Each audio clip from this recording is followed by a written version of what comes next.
5 dalis. Vandens šnabždesys. Lašas po lašo, lietus plauna mano lango stiklą. Lašant medžių ir ant vėjos, ant žemės ir ant šlapių lapų. Purslai ir balos, šokinėjant pakeliui į mokyklą. Ritmiškas lietus. Paulas Makena.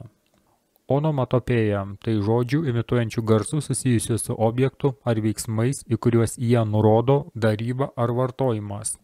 Žodžio savybėm skambėti taip, ką jis reiškia. Vanduo turi daug tarpusavyje susijusių ryšių tarp vandens ir garso. Tai labai svarbu mūsų ryšiui su vandeniu ir jo supratimui. Lietus barbena ir dunta. Bangos riaumoja, upelis čiurlena ir čiurlena, purvo balos taškosi. Tai yra neatsiejamai įausta į patį mūsų kalbos lingvistinį kodą. Daugelis tyrėjų nustatė stiprų ryšį tarp garso ir vandens. Turime Masuro Emoto ir jo garso įtakos tyrimus vandeniui molekulinėje struktūroje. Turime tokių, kurie mėgsta žaisti su kimatika. Turime saksofonistą Peterį Deivį. Jis išrado prietaisą, kuris virina vandenį garso bangomis. Novatoriškam garso panaudojimui kartu su vandeniu atrodo, kad nėra galo. Neseniai biologai atrado, kad ultragarsinis vanduo gali gydyti net ir pačias baisiausias infekcijas ir greitai išgydyti žaizdas. Ateityje, kai elektromagnetizmas buvo taikomas kartu su inovacijom, garsas, vanduo ir dažnis turėjo vaidinti svarbų vaidmenį. Ir žinoma, jie norėjo, kad mes žinotume, jog taip ir buvo. Vanduo yra ne tik čia žemėje. Jie mums sakė, pažvelkite aukštyn, aukščiau. Jie norėjo, kad mes žinotume, jog tai, ką jie pasiekė čia žemėje, buvo įmanoma tik todėl, kad jie išstudijavo tai, kas egzistavo aukščiau. Pradžioje Dievas sukūrė dangų ir žemę. Žemė buvo beformė ir tuščia. Tamsa žvelgė į bedugnės veidą.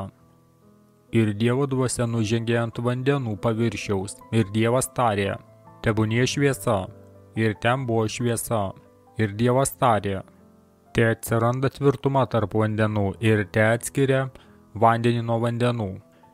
Ir Dievas sukūrė tvirtumą, ir perskyrė vandenis, kurie buvo po tvirtumą, ir vandenis virš tvirtumos. Ir taip buvo.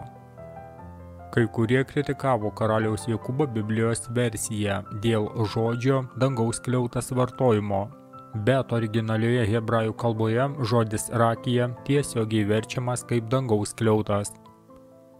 Geriausias naujas vertimas yra kupolas. Tačiau svarbu tai, kad visuose vertimuose ir originalią hebrajų kalbą dangaus kupolo arba kupolom savoka, kuris atskiria vandenis viršuje nuo vandenų apačioje, nesikeičia ir lieka tas pats. Yra vanduo virš mūsų karalystės. Teleskopas yra įdomus prietaisas. Tai ir atradimo ir apgaulės ginklas. Yra du pagrindiniai teleskopų tipai. Tai refraktoriniai ir reflektoriniai. Refraktoriuje objektyve naudojamas lęšis, dažniausiai išgaubtas, o reflektoriuje naudojama vienas ar keli išlenkti veidrodžiai, skirti šviesai atspindėti ir vaizdui formuoti. Daugelį atspindinčių teleskopų naudojamas arba įgaubtas, arba parabolinis veidrodis. Štai kaip atrodo atspindyčiuose veidrodžiuose.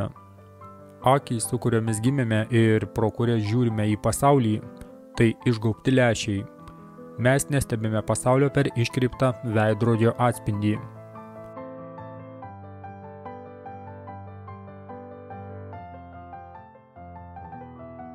Tai Jupiteris, matomas pro Niutono teleskopą reflektorių. Nepaisant nedidelio sferinio iškraipimo, kurį sukelia veidrodžio atspindys, tai vis dar ne tai, ką mums parodo NASA. Jūsų protas iš karto mato planetą, nes nuo pat gimimo buvote užprogramuoti susieti ją su tokiu vaizdu. Su planetos koncepcija.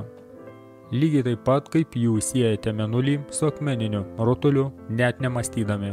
Jupiteris pro reflektorinį ir refraktorinius teleskopus.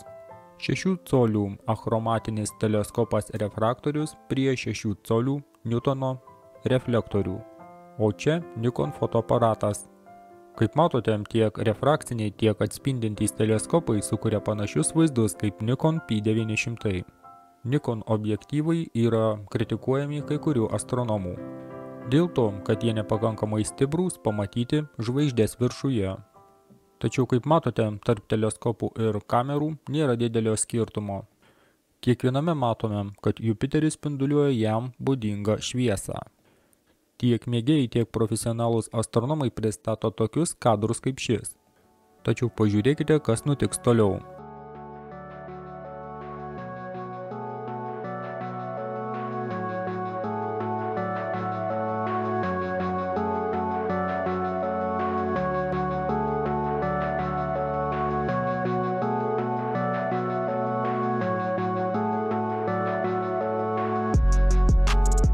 Po RGB balansavimo ir šviesos bangų Registec 6 programoje aš stebėjau Jupiterį ir rinkau duomenis maždaug 1,5 valandos. Ir štai rezultatas.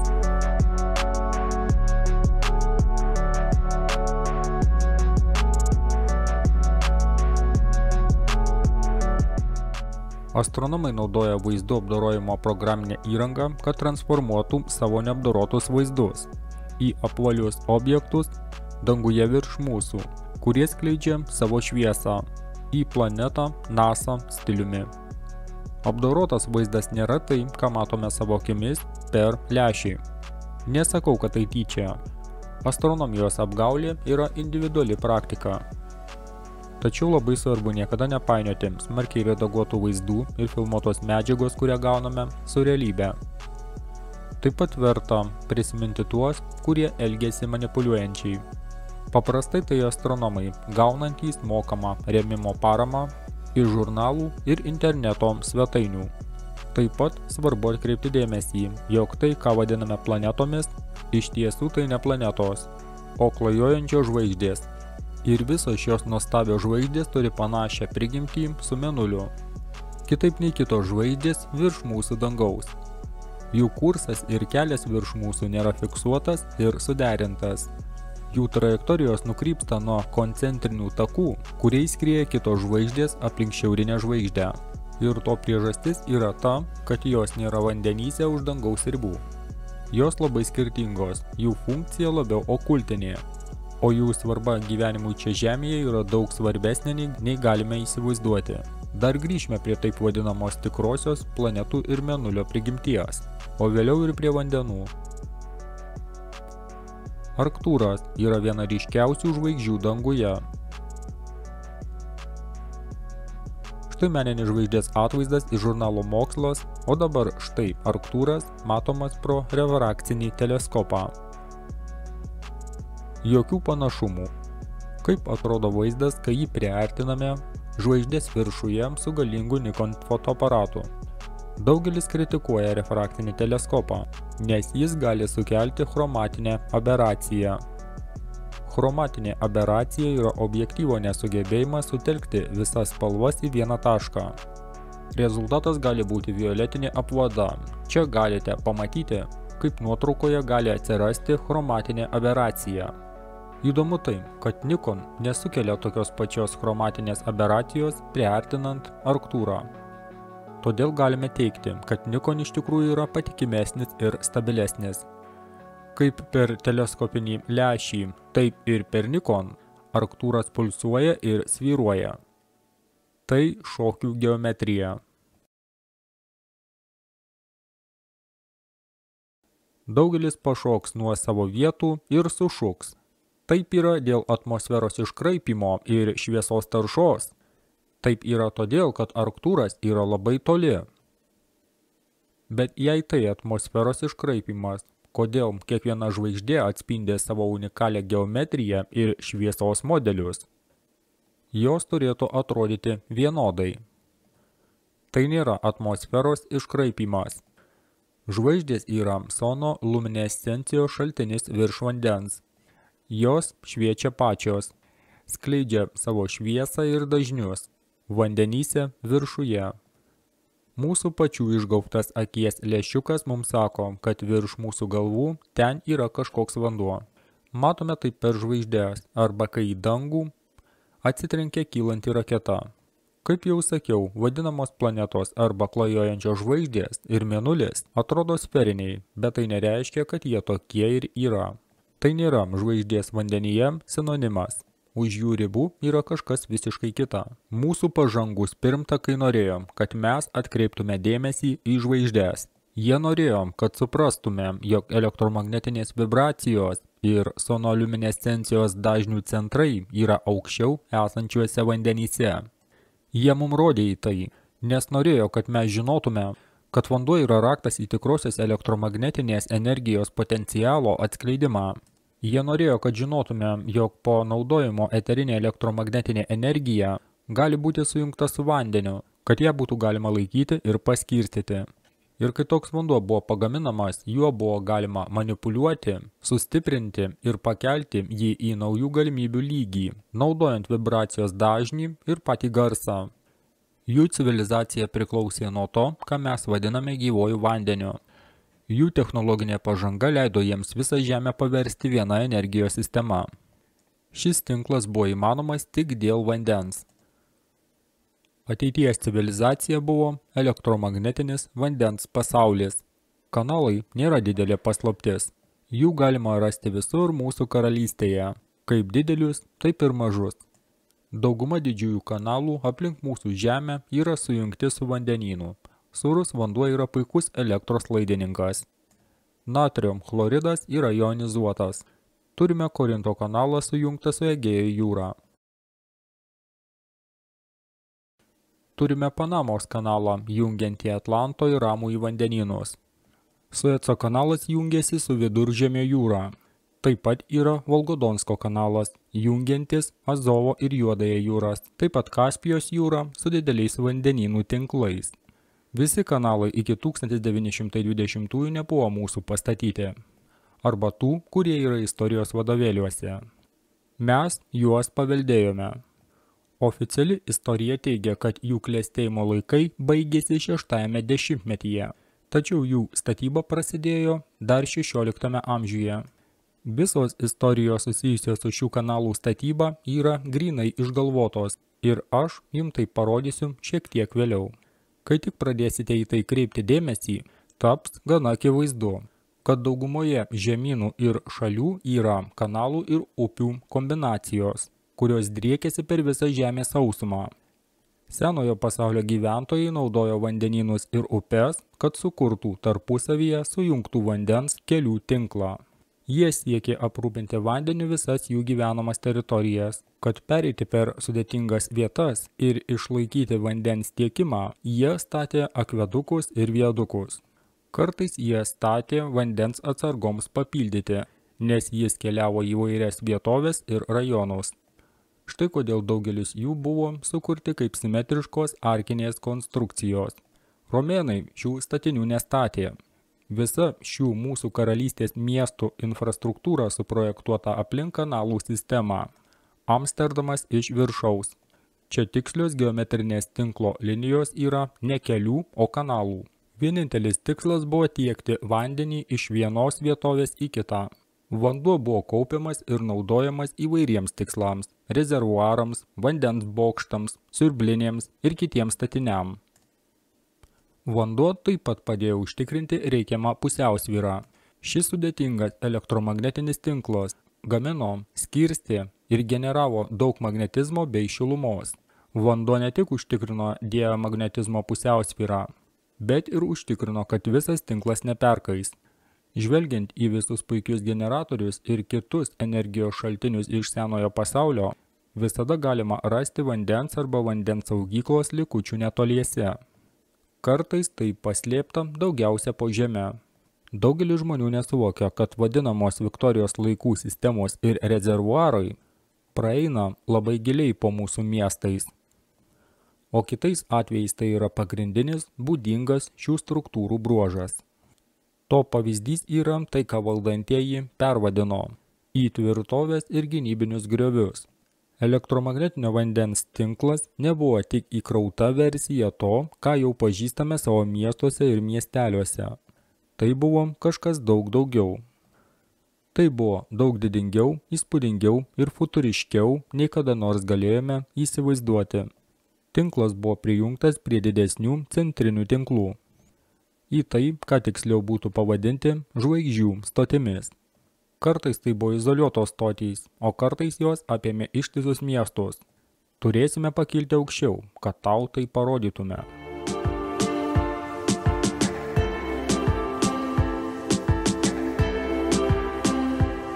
Tvirtai laikykis ir stenkis būti atmerktomis akimis.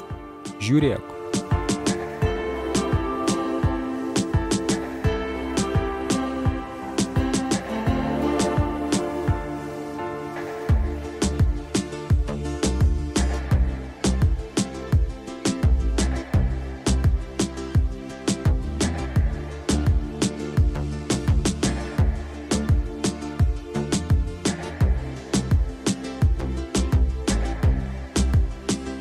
Tokia ideali geometrija.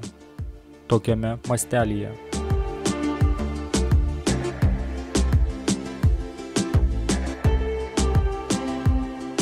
Tai niekada nebuvo izoliuotos tvirtovės. Tai liko nuo elektros tinklo sistemos.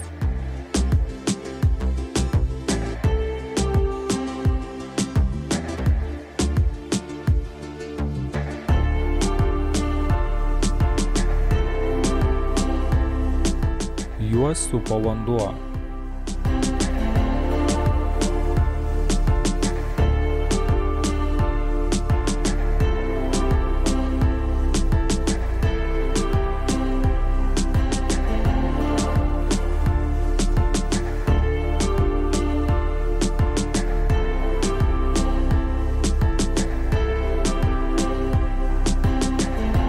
Valdantieji juos sunaikino, izoliavo ir bandė paslėpti tinklo pėdsakus. Jie įsiurbė visą vandenį.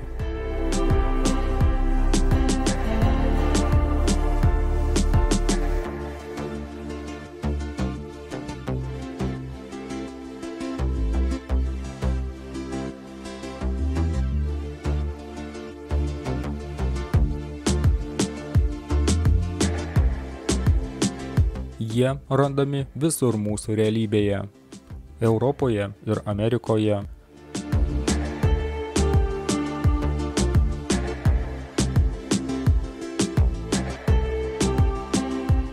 Azijoje ir Afrikoje.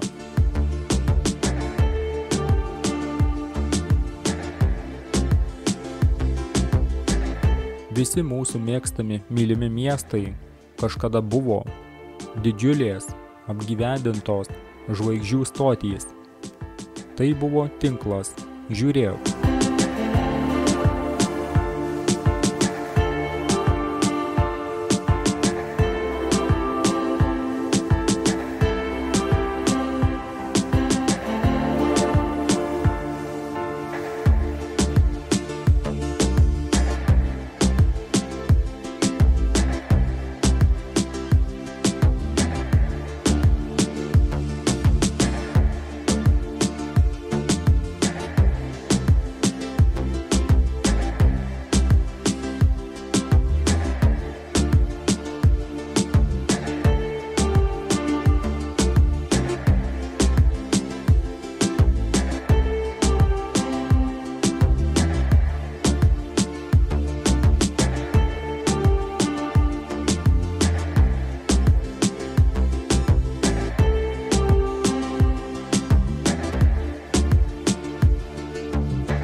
Jų pats egzistavimas, jau nekalbant apie jų statybą, šių žvaigždžių struktūrų, praktiškai už mūsų supratimo ribų. Kaip matėte, jie išsibarstė po visą mūsų karalystę su nekintančia geometrinė seka. Galbūt jie turėjo kažkokią technologiją, kuri leido jiems iš viršaus apžiūrėti didžiulį žemės plotus, planuojant ir statant. Bet tai nebuvo privaloma. Tai pasaka, kurią sugalvojo mūsų valdantieji. Stulbinantis žvaigždžių struktūrų geometrinės tikslumas ir simetrija greičiausiai padėjo funkciškai padidinti generatorių galią ir paversdavo vandenį eteriu arba vandenį gyvų vandeniu įkrautų energiją. Tai galime pamatyti palyginę kai kurias sunaikintas ir kai kurias gerai išsilaikiusias teritorijas, kad vanduo buvo visur. Prieš tai, kai valdantieji viską sunaikino ir nusausino, dauguma šių konstrukcijų buvo pilnos vandens. Jos buvo sujungtos su upėmis, kanalais ir vandenynais. Jos buvo pagrindinis visos energijos sistemos komponentas. Žvaigždžių struktūros yra simetriškos geometrijos fraktalinės struktūros, kaip ir daugelio šių didžiulių elektros generatorių lubos.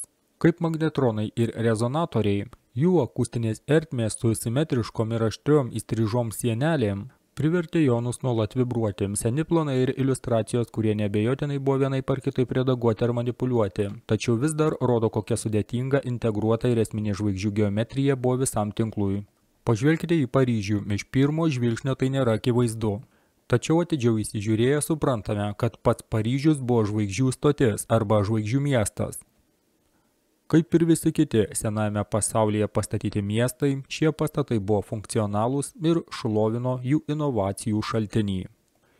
Atidžiau pažvelkite į žvaigždės geometriją. Matote panašumą į snaigę? Ar prisimenate, kas vyko Masaru Emoto eksperimente su vandeniu? Eterinė vibracija išreikšta molekulinėje vandens struktūroje. Senojo pasaulio žmonės ištobulino šį mokslą. Jie žinojo, kad raktas į elektromagnetizmo potencialo išlaisvinimą slypi garsuose ir vandenyje. Tik įsivaizduokite, ką jie sugebėjo pasiekti. Garsas, vibracija ir dažnis buvo tokie pat neatsiejami jų technologijos sėkmės elementai kaip ir vanduo. Senojo pasaulio gyventojai neslėpė savo garbinimo garsui. Šių gražių garsų pėdsakai buvo visur. Šios struktūros buvo galios instrumentai. Kaip sakė vadinamasis Goethe, muzika yra tekanti architektūra, architektūra yra sustingusi muzika. Štai kodėl tiek daug generatorių, kondensatorių, elektrinių ir tarpinių įrenginių turi angas, frontonus, įdubas ir sudėtingus trimačius ornamentus. Konstrukcinės angos valdė garso bangas, vibracijas ir akustiką, o tai padėjo suderinti elektromagnetinės bangas, energiją kartu su vandeniu, skirtingais būdais siekiant skirtingų rezultatų. Tai buvo panašu į aerofono instrumentus, tokius kaip fleita, trimitas, fagotas. Senasis pasaulis demonstravo žvaigždės geometriją, nes tik tyrinėjant žvaigždės vandenyse virš jų, jie patyrė elektromagnetizmo, vibracijos ir dažnio sujungimo su pačiu vandeniu galią. Ir visa tai veikia harmoningai. Tarpusavyje susiję ir tarpusavyje priklausomi energijos ryšiai, tai yra tai, kas įgalina žvaigždės ir patį gyvenimą. Atidžiau pažvelkite į šokančią sonoluminescencijos žvaigždžių geometriją danguje. Ar jos tau dar ką nors primena? Teisingai, magnetronai, arba tai, ką mes vadiname rožiniais langais. Jų dizainas atspindi kimatinius eterinių vibracijų modelius pačiame vandenyje. 2013 metais atlikėja Tanya Harris netikėtai atrado kažką naujo. Jie atkreipė dėmesį į bažnyčių, rezonansinio dažnio, tylios muzikos, tyrinėjimą ir įrašinėjimą. Įleidusi vandenį į garsiakalbį, jie atrado paslėptam šių rezonansinių dažnių geometriją. Rezultatai parodė, kad net tyla šiuose struktūrose kūrė stiprius kimatinius modelius. Ir vėl galite pamatyti panašumus. Kiti taip pat pritaikė šią techniką ir tyrinėjo kimatinius modelius, kurie atsiranda, kai viduje skamba varpai.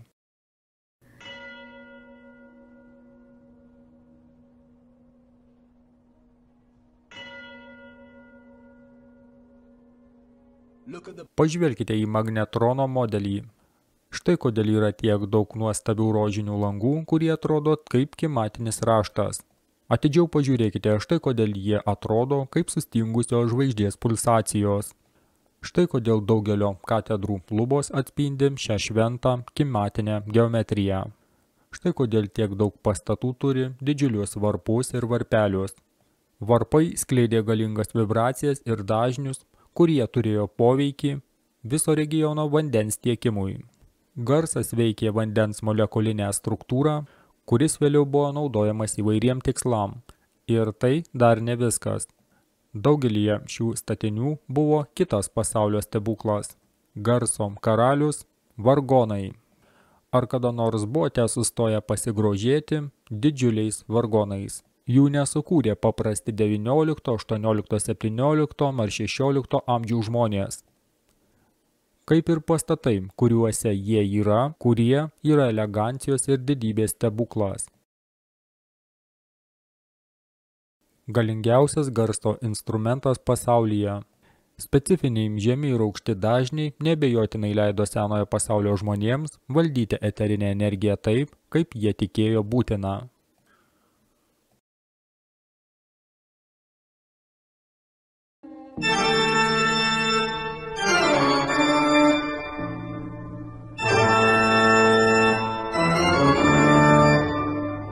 Magnetrono garso bangos, kuriuose nebuvo stiklo, sustiprindavo šias garso bangas, o jos savo ruožtų turėjo įtaką molekuliniai struktūrai ir eterinio gyvojo vandens savybėms.